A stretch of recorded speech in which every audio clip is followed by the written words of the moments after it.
menyingkap di balik alam arwah. Apa itu ruh? Dan apa kaitan ruh dengan jasad? Bagaimana ruh bisa keluar dari jasad? Kemudian bagaimana ruh setelah kematian manusia? Dan juga di mana ruh saat kiamat dibangkitkan? Kemudian saat manusia berada di padang mahsyar. Ini yang kita akan bahas seputar alam arwah. Ma'asyiral muslimin yang dimuliakan Allah Subhanahu wa taala. Dahulu Nabi SAW ketika hijrah dari Mekah ke Madinah, ketika itu Nabi SAW lewat di sekumpulan orang-orang Yahudi, karena tahu bahwa Madinah itu penuh dengan orang-orang Yahudi kala itu. Dan kebetulan Nabi SAW bersama sahabat Abdullah ibnu Mas'ud radhiyallahu anhu. Maka Yahudi ini, sebagian mereka dengan sebagian yang lainnya saling berbincang dan mengatakan saluhu, saluhu. Tanyalah dia. Maksudnya ragu-ragu mereka mau nanya Nabi SAW. Akhirnya kemudian salah seorang di antara mereka memberanikan diri bertanya kepada Nabi SAW, ya Abul Qasim marruh. Wahai Abul Qasim, saya ingin bertanya kepadamu, apa itu ruh?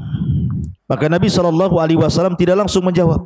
Kemudian Rasul menyingkir dari mereka. Kemudian Rasul pun bersandar di bawah pohon kurma. Kata Abdullah bin Mas'ud radhiyallahu anhu mengatakan, fa'alimtu annahu yuha ilaihi.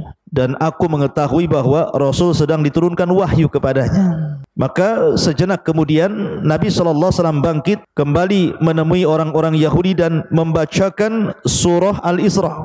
Yas'alunaka 'anir ruh qulir ruhu min amri rabbi wa ma utitum minal ilmi illa qalila. Mereka bertanya-tanya soal ruh.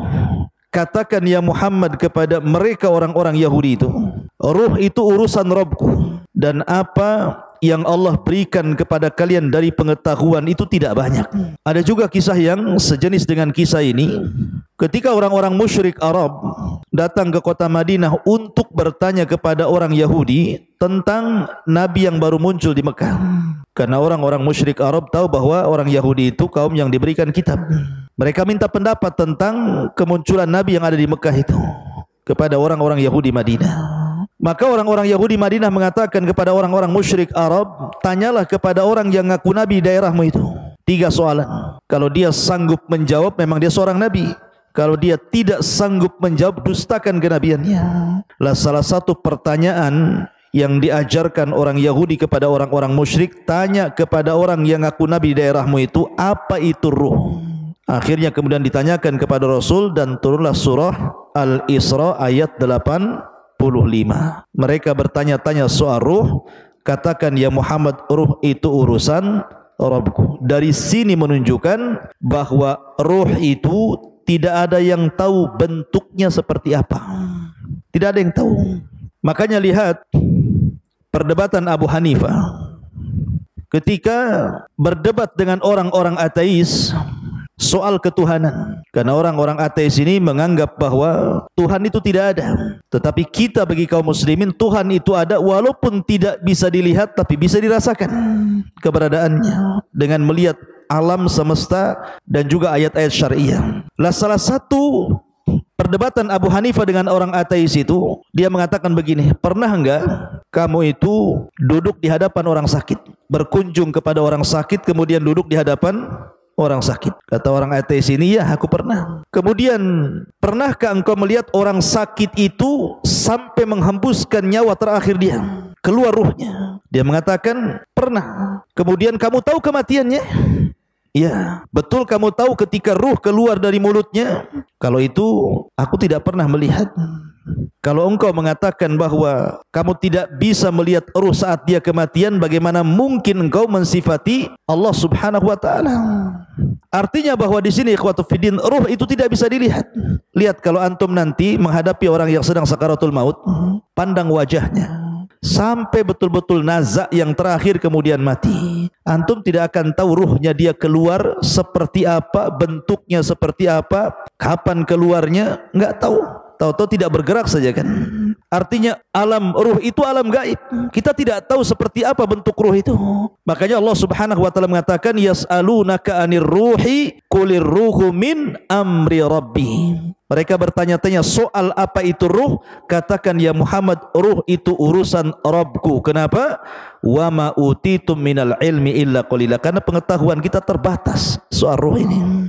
Ma'asyiral muslimin yang dimuliakan Allah Azza wa Jalla, pertanyaannya, dalam diri saya dan antum itu ada jasad dan ruh. Manusia kan terangkai dari jasad dan juga ruh. Jasad tanpa ruh tidak ada kemuliaan. Karena kalau jasad sudah terpisah dengan ruh, jasad itu jadi bangkai, dimakan rayap. Mau jasad presiden, mau jasad menteri, mau jasad orang kaya, mau jasad pejabat, kalau sudah ruhnya keluar, sebentar saja busuk, kemudian dimakan cacing tanah. Artinya tidak ada kemuliaan jasad itu. Sehebat apapun orang, kalau sudah mati, kain kafan dibawa ke keranda, dibawa ke kuburan, tempatnya pun 1,5 meter kali 1,5 meter. Kapan jasad itu mulia? Ketika ruh masuk, mulailah dia jadi mulia. Karena ketika ruh dan jasad terangkai, maka macam-macam orang itu kan.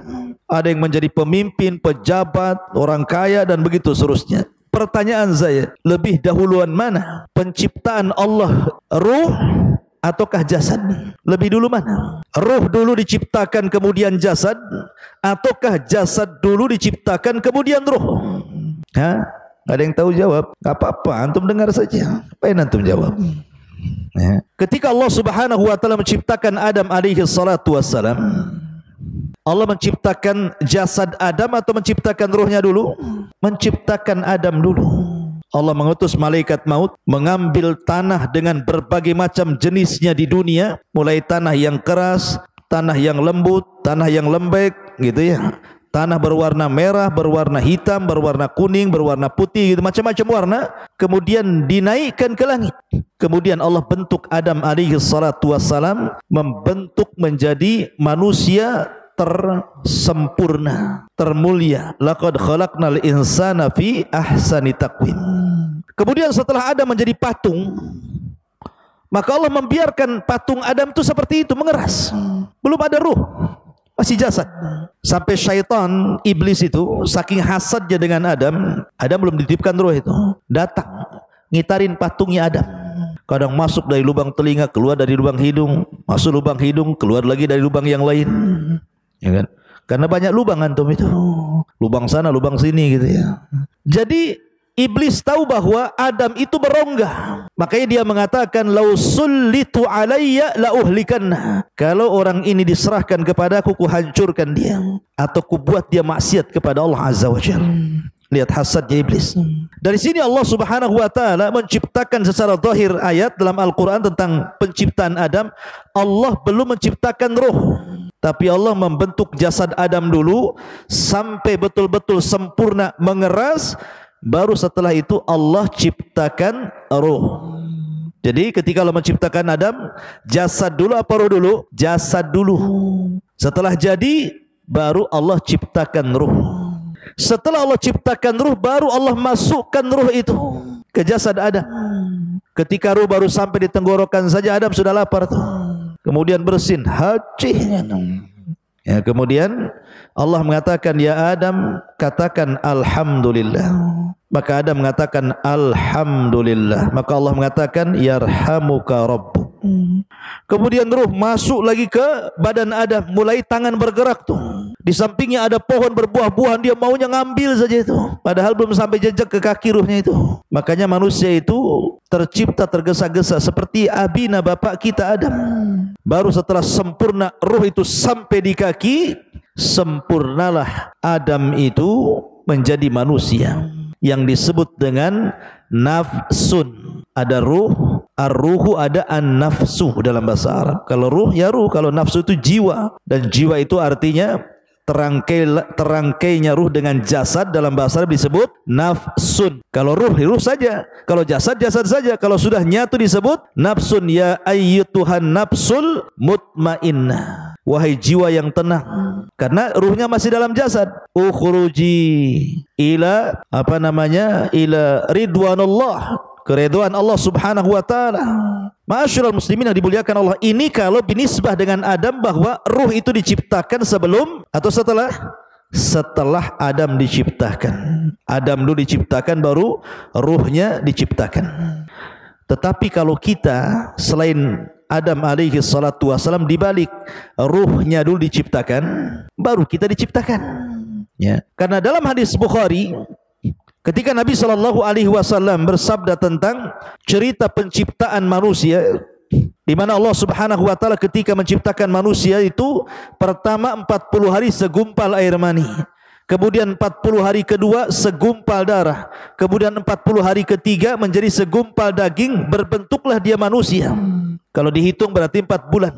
30 kan, 40 satu bulan kan 30 hari, berarti 40 segumpal mani, 40 segumpal darah, 40 segumpal daging, berarti pas 4 bulan usia janin itu sudah membentuk manusia.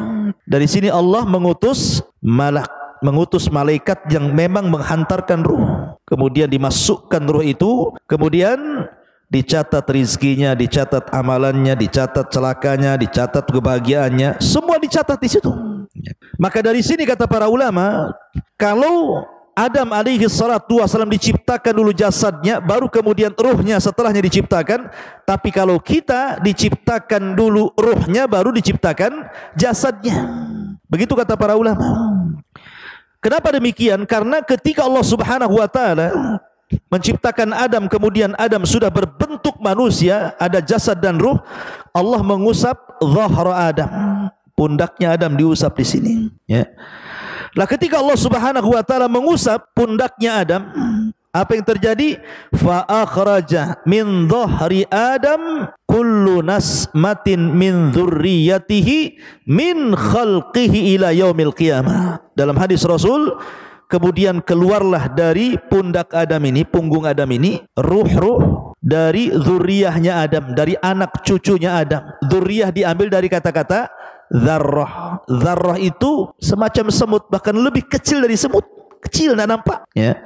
Jadi keluar ruhnya dari situ, dan itu kelak akan menjadi anak cucu Adam. Lah kemudian suatu ketika Adam melihat dari ruh-ruh yang keluar dari pundak Adam itu, dan itu nanti akan menjadi anak cucu Adam alaihi salatu wassalam, melihat salah satu di antara mereka ada yang bercahaya dahinya. Kemudian Adam bertanya, siapa itu? Maka malaikat mengatakan, itu Dawud, salah satu turunanmu. Karena takjubnya Adam, berapa usianya? 60 tahun. Pendek kali ku tambah umurku atau usiaku 40 tahun, genapkan 100 tahun dia. Akhirnya Adam menghibahkan 60 tahun usianya, 40 tahun usianya untuk Nabi Daud supaya digenapkan menjadi 100 tahun. Dari sini bahwa ruh sudah diciptakan dulu.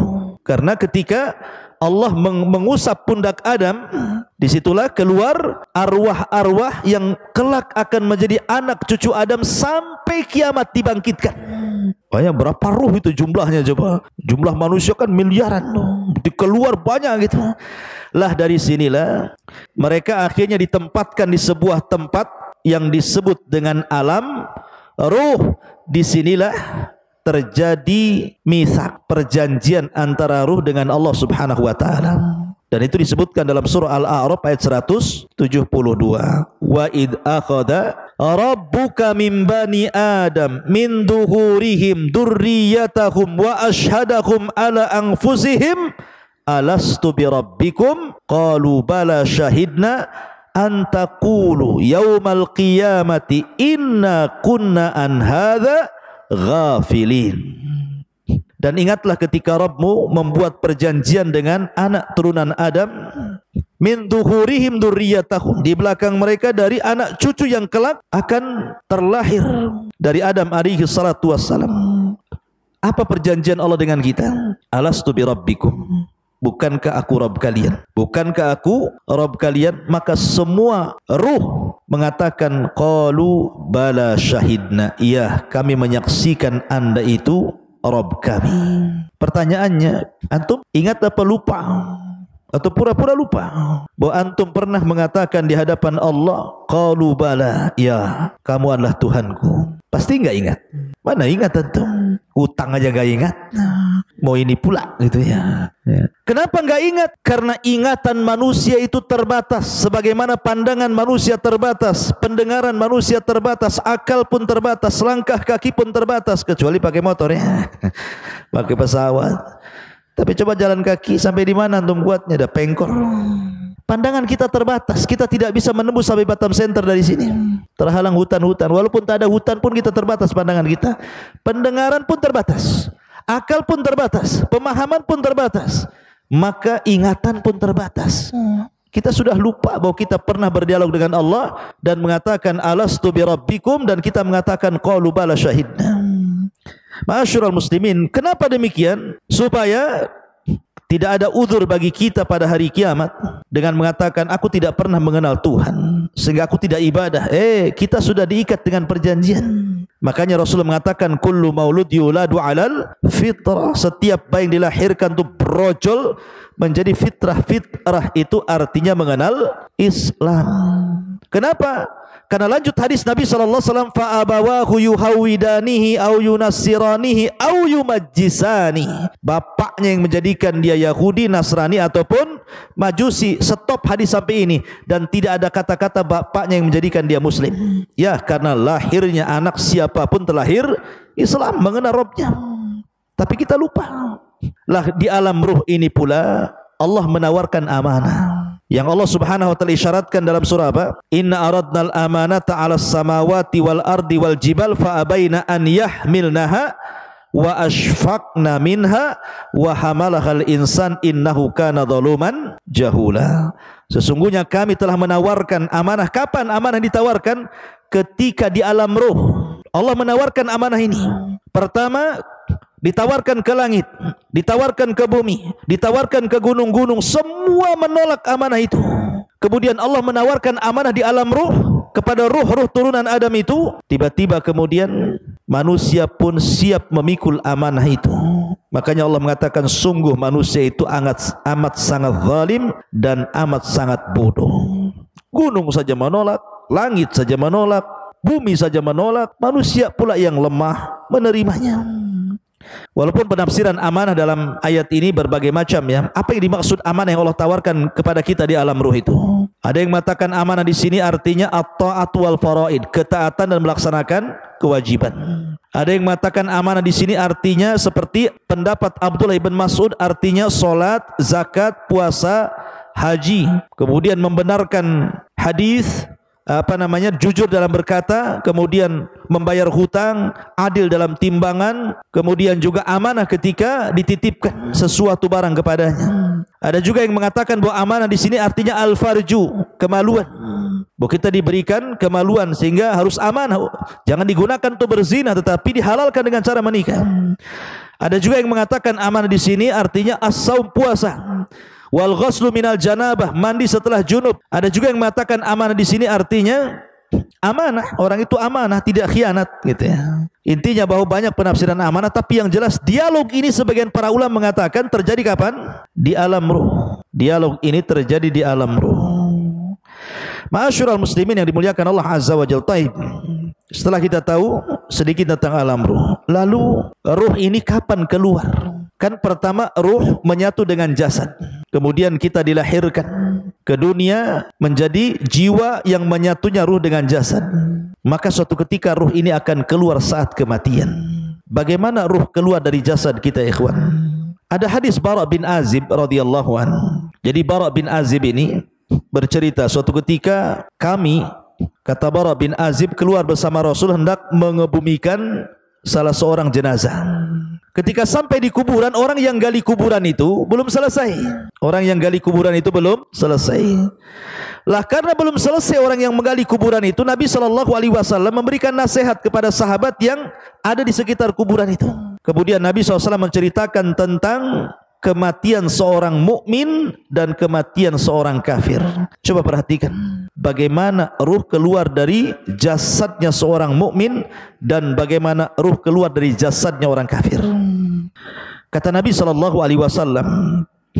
innal abdal mu'min idza kana fi inqita'in minad dunya wa iqbalin minal akhirah Apabila hamba mukmin ini hendak terputus dari dunia dan menghadap akhirat, nazala ilaihi malaikatun minas sama bidul wujuh, maka akan turun malaikat dari langit, wajahnya sangat putih, ka'anna wujuhahumus syamsu, seperti wajahnya malaikat ini seperti matahari.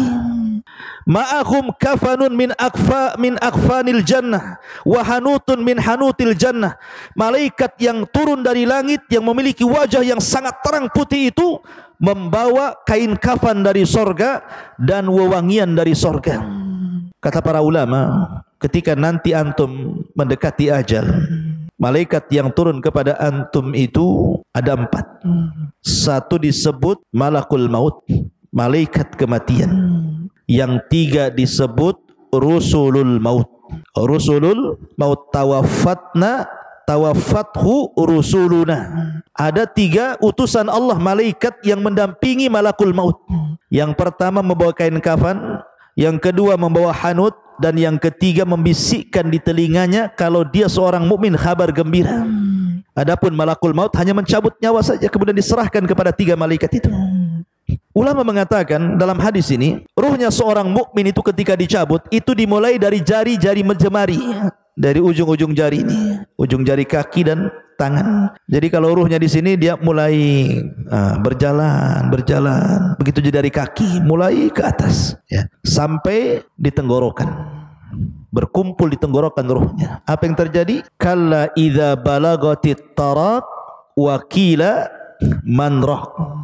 Apabila ruh sudah sampai di tenggorokan di sini, kata Allah, manrok, siapa yang bisa meruqyah dia? Siapa yang bisa menyembuhkan sehingga mengembalikan ruhnya ke dalam jasadnya? Enggak ada. Lah ruh itu ketika dicabut, dari mana keluarnya?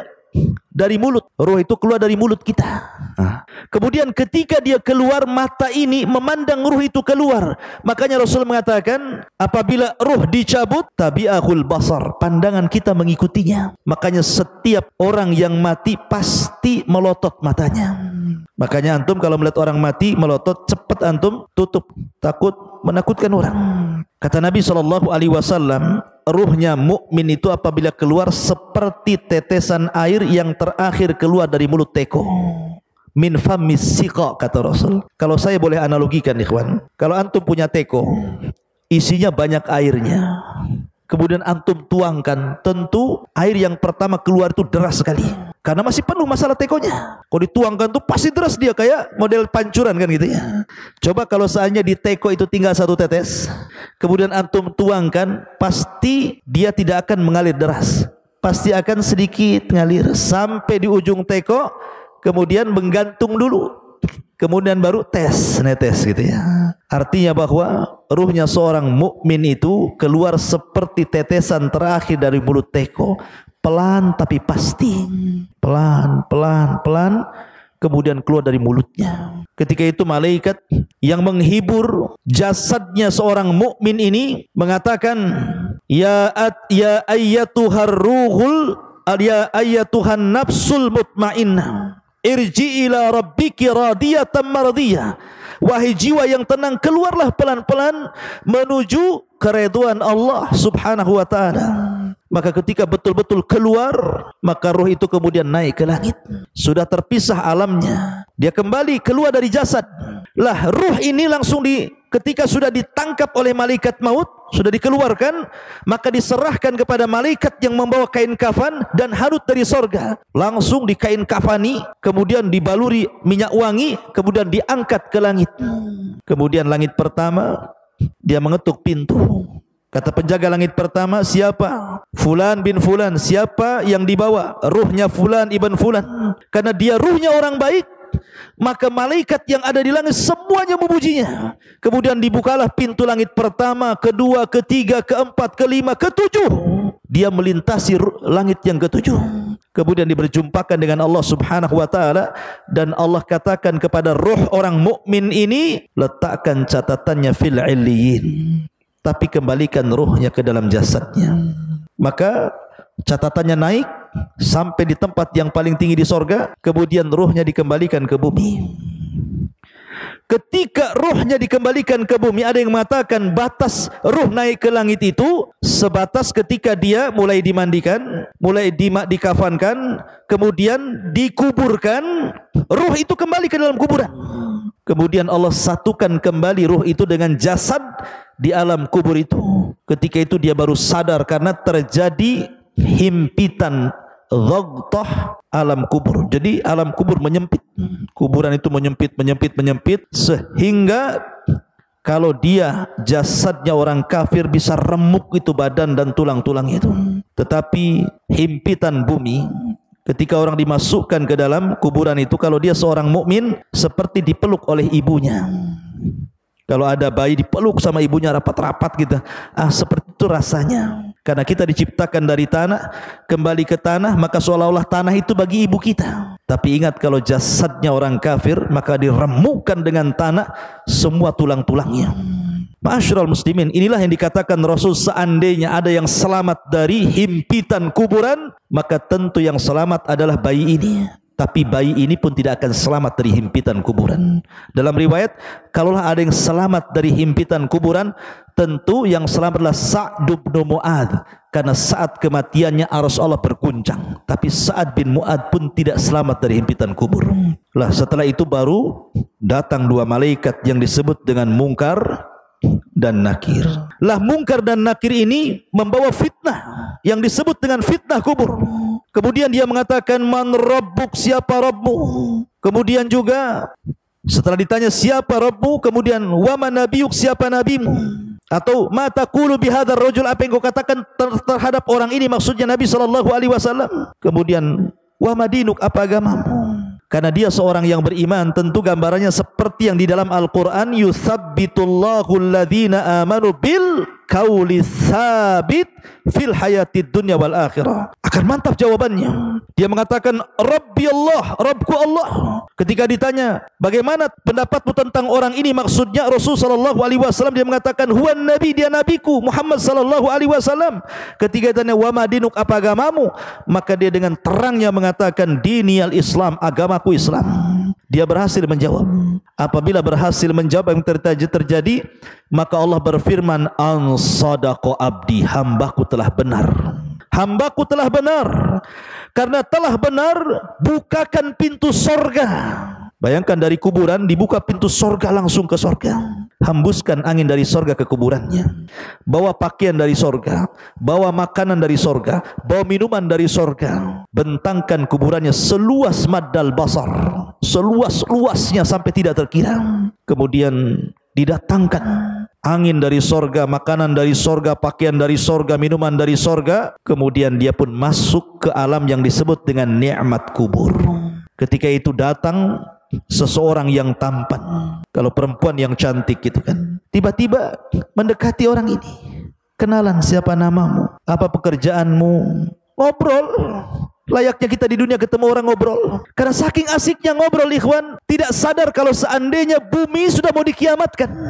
Sehingga ketika betul-betul bumi ini sudah mendekati hari kiamat, Israfil sudah siap meniup sangkakalanya, barulah kemudian dia bertanya, kamu ini siapa? Kok kamu baik sekali mau menemani aku di dalam kuburan ini? Maka orang ini mengatakan, ana amalukas saleh, sayalah amal solehmu, sayalah puasamu, sayalah salatmu, sayalah zikirmu, sayalah silaturahimmu, sayalah birrul walidainmu, sayalah seluruh amal solehmu. Allah jelma menjadi manusia sehingga menjadi teman kita dalam kuburan.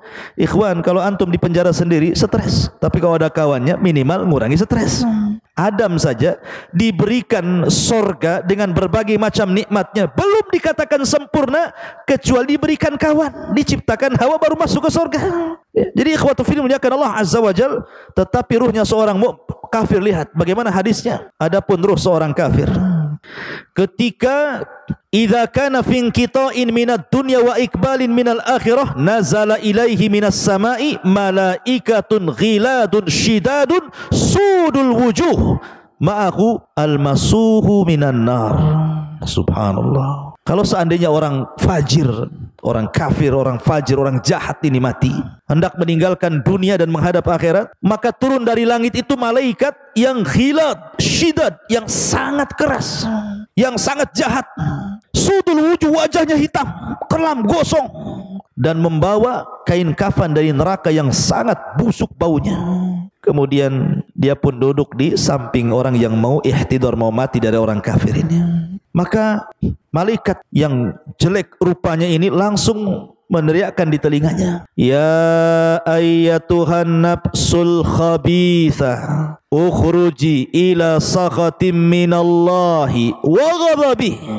Hei jiwa yang buruk, keluar kau kepada kemurkaan Allah dan laknatnya, keluar kamu.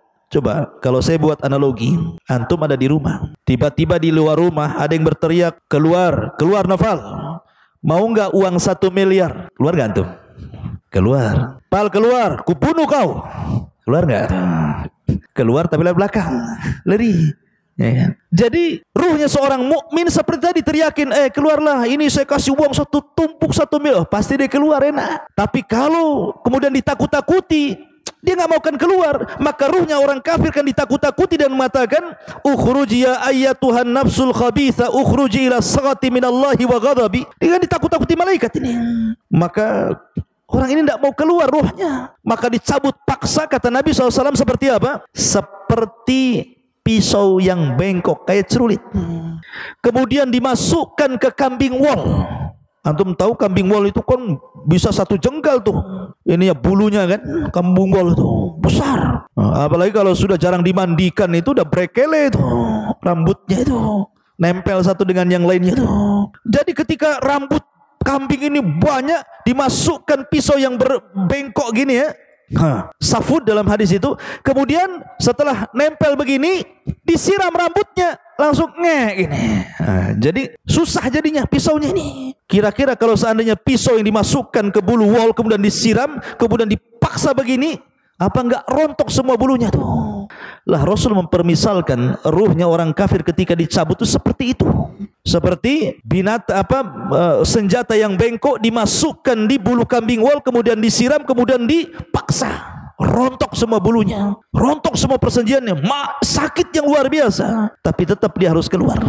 Ketika dia keluar, diserahkan kepada malaikat yang membawa kain kafan dari neraka yang sangat busuk itu. Dia pun tidak tahan di situ, ruhnya itu diangkat ke langit. Malaikat semua tersakiti dengan ruh ini karena baunya. Ini ruh siapa? Bau busuk sekali. Semua menyingkir malaikat itu, tidak ada yang mau mendekat. Ketika kemudian penjaga langit pertama diketuk supaya ruh ini naik ke langit, nggak mau dibukakan sama sekali, nggak mau dibukakan. Dari sini Allah Subhanahu wa taala berfirman dalam Al-Qur'an, la tufattahu lahu abwabus sama wa la yadkhulunal jannah hatta yalijal jamalu fi sammil khiyat.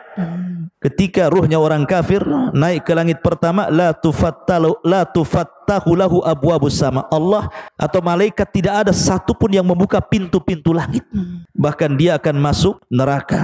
La tufattahu lahum abwabus sama wa la yadkhulunal jannah, dan dia tidak akan masuk surga orang kafir itu hatta yalijal jamalu fis samil khiyat, sampai ada cerita unta masuk ke liang jarum. Kata Allah, liang jarum seberapa? Jarum liangnya kecil, unta besar. Gimana masuk ke liang jarum? Gimana caranya? Dijadikan benang dulu untanya baru bisa masuk. Artinya bahwa mustahil ada unta masuk ke liang jarum, kecuali kalau jarumnya gede gitu ya, lubangnya seperti pintu itu. Mana ada jarum ya? Jarumnya kecil, jarum itu artinya mustahil orang kafir masuk surga. Lah ketika tidak dibukakan pintu langit, akhirnya oleh malaikat yang sudah capek-capek bawa ke atas, dilempar ruh itu. Bayangkan, dilempar ruh itu sehingga ruh itu jatuh dari ketinggian itu. Kemudian ketika bersatu dengan jasadnya seperti antum, jatuh dari atas. Gimana rasanya tuh? Gak usah dirasakan, pasti sakit ya. Rontok semuanya. Sudah kesakitan, tiba-tiba dihimpit lagi kuburan, langsung remek semuanya. Setelah ada himpitan kubur, tiba-tiba datang malaikat Munkar dan Nakir, kemudian berteriak dan menekan suaranya, man rabbuk, siapa Rabbmu? Enggak kaget dia ya. Wa man nabiyuk, siapa nabimu? Wa madinuk, apa agamamu? Makanya dia lagi pusing, lagi merasakan sakit. Dia hanya mengatakan ha la adri. Fayaqulan ha la adri. Saya tidak tahu. Aqulu kama qalan nas wa fa'altu kama fa'alan nas. Aku hanya mengikut-ikut orang saja, nggak tahu. Maka dia pun akan dicambuk oleh malaikat Kalau seandainya cambukan itu dicambukkan ke gunung Uhud, maka cukup menghancurkan Uhud itu. Bagaimana kalau dicambukkan ke jasad manusia? Turuhnya seorang kafir itu.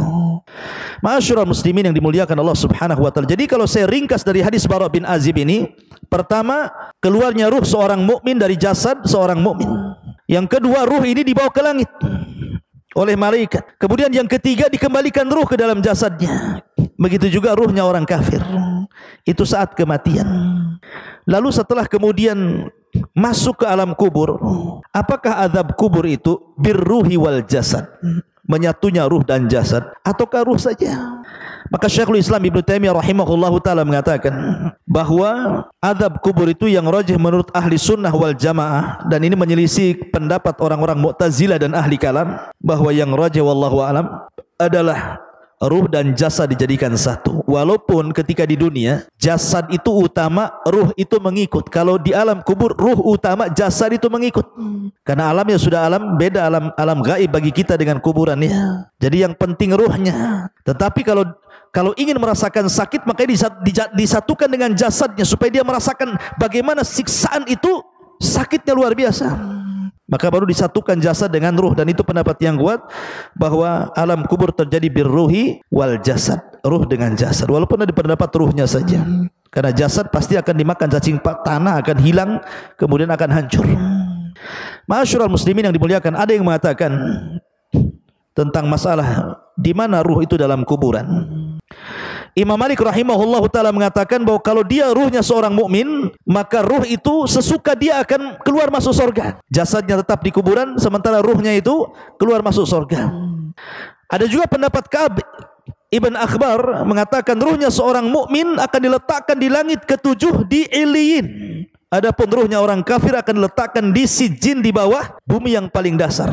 Ada juga pendapat Imam Ibnu Hazm mengatakan bahwa ruh dalam kubur itu dia tetap di situ, ya, tidak keluar dari kuburan. Ada juga yang mengatakan, Ibnu Abdul Bar mengatakan ruhnya syuhada maka akan masuk ke dalam sorga dan akan diletakkan di kendil-kendil sorga, kemudian digantung di aras-aras Allah. Adapun ruhnya seorang mukmin maka mereka akan dimasukkan ke dalam sorga dan akan diletakkan, digantung-gantungkan di pohon sorga. Itu pendapat Ibnu Abdul Bar. Dan juga pendapat Ibnu Ash-Shihab, ya, bahwa ruhnya syuhada juga akan digantungkan di arasy seperti kendil-kendil dan keluar masuk surga. Wallahu alam. Karena bagaimanapun pengetahuan kita tentang ruh tidak banyak. Wa ma utitu minal ilmi illa qal. Ini hanya pendapat para ulama. Adapun hakikatnya wallahu alam, yas'alunaka 'anir ruh qulir ruhu min amri rabbi. Ma'asyiral muslimin yang dimuliakan, lalu ketika terjadi hari kiamat, di mana ruh? Ulama mengatakan bahwa ada 7 perkara yang tidak akan binasa pada hari kiamat. Catat 7 perkara ini. Tidak akan binasa pada hari kiamat, tetapi yang lainnya pasti dihancurkan. Ketika Israfil meniupkan sangkakalanya, semua makhluk Allah dihancur-hancurkan. Bumi dihancurkan, gunung dihancurkan, lautan dihancurkan, langit dihancurkan, bintang dihancurkan, matahari, dan begitu seterusnya. Tapi ada 7 makhluk yang tidak akan pernah dihancurkan. Ada yang mengatakan 8, ada yang mengatakan 7. Yang pertama arasy. Arasy tidak akan dihancurkan Allah Subhanahu wa taala. Kemudian yang kedua dan yang ketiga al-jannatu wan nar. Surga dan neraka tidak mungkin hancur dengan tiupan sangkakala. Kemudian yang keempat al-ajbu. Al-ajbu itu artinya tulang ekor setiap manusia. Mungkin badan bisa hancur, tulang-tulang yang lain bisa hancur, tapi tulang ekor tidak mungkin dihancurkan Allah, karena kita diciptakan dari tulang ekor itu. Kemudian yang nomor 5 al-lauh, papan tempat menulis kolam itu. Al-lauh yang disebut lauhil mahfud tidak akan hancur. Kemudian yang keenam al-qalam, dan kolam makhluk kedua yang Allah ciptakan setelah arasy tidak akan hancur. Kemudian yang nomor 7 ruh. Ruh tidak akan hancur ketika Israfil meniupkan sangkakala, itu tidak akan hancur. Dan ini disebutkan di dalam nuniyahnya Imam Ibnul Qayyim rahimahullahu taala dan juga dalam kitabnya Syarhus Sunnah li Imam Al-Barbahari rahimahullahu taala, dan juga kitab-kitab yang lain yang menunjukkan 7 perkara tidak akan dihancurkan saat alam dihancurkan, salah satunya ruh. Lalu ruh di mana ketika terjadi kiamat? Ruh itu terjadi ketika terjadi kiamat, maka terputuslah azab kubur, nikmat kubur dan begitu seterusnya. Maka ruh itu akan diletakkan di Eliyin yang mukmin, kemudian ruhnya orang-orang kafir dan orang-orang jahat diletakkan di Sijjin, di dasar bumi. Kemudian terjadi kiamat hebat. Selama 40, bisa 40 tahun, bisa 40 bulan, bisa 40 hari. Baru Israfil kemudian meniupkan sangkakala yang kedua. Ketika itu jasad-jasad oleh Allah dikembalikan lagi. Tulangnya dirangkai lagi. Kemudian dagingnya dirangkai lagi dengan tulangnya. Jadilah setiap manusia. Sehingga tanah itu dipenuhi dengan jasad. Allah mengatakan, idza zulzilatil ardu zilzalaha wa akhrajatil ardu athqalaha. Dan Allah keluarkan beban-beban berat dari perut bumi, maksudnya manusia, dilempar ke permukaan. Wa alqat ma fiha wa takhallat. Dan kami lempar isi-isi perut bumi sampai kosong, karena semua jasadnya berada di permukaan bumi, semua jasad, belum ada ruh. Baru setelah jasad mulai dari Adam alaihi salatu wasalam sampai orang yang terakhir mati sudah di permukaan bumi, di padang mahsyar, maka Allah mengatakan dalam Al-Quran, ruh itu kemudian dilesatkan dari Iliyin dan dilesatkan dari Sijjin. Ya. Wa idza nufusu zuwizat. Dan ketika nufus, jiwa-jiwa itu disatukan. Jadi ruh dari Iliyin melesat, kemudian ruh dari Sijjin melesat, dan anehnya tidak tertukar ruh dengan jasad itu. Bukan berarti kemudian ruhnya Naufal tertukar dengan ruhnya siapa gitu, enak kali ya. Jadi tidak tertukar, artinya bahwa ruh itu akan kembali ke jasadnya sesuai ketika di dunia jasadnya. Dan yang pertama kali adalah ruhnya Muhammadun sallallahu alaihi wasallam. Makanya dia orang yang pertama kali siuman sebelum manusia siuman. Ana awal man yashaqqu fihil qabr. Saya pertama orang yang keluar dari kuburan, katanya, kata Rasul. Kemudian aku melihat Nabi Musa sedang bersandar. Aku ragu-ragu apakah dia dulu ataukah aku, kata Rasulullah. Kan gitu ya. Baru kemudian bangkit semua, karena sudah nyatu lagi ruhnya tuh. Kemudian ketika bangkit, bingung orang-orang kafir ini, sehingga mereka mengatakan, ya wailana man ba'atsana mim marqadina. Celaka siapa yang membangunkan aku ini dari tidur-tidurku ini. Tapi orang-orang yang beriman mereka mengatakan, hadza ma wa'adar rahman wa sadaqal mursalun. Inilah janji Allah dan benarlah ucapan para rasul. Berarti dari sini terjadi infisal ruh dengan jasad berapa kali? Pertama, ketika ruh kita dengan jasad kita dalam janin terpisah, karena jasad belum diciptakan, ruh sudah diciptakan. Ya, itu perpisahan pertama, ruh dengan jasad. Kemudian yang kedua, saat kematian, ruhnya dicabut lagi dari jasad, kemudian disambungkan lagi di alam kubur.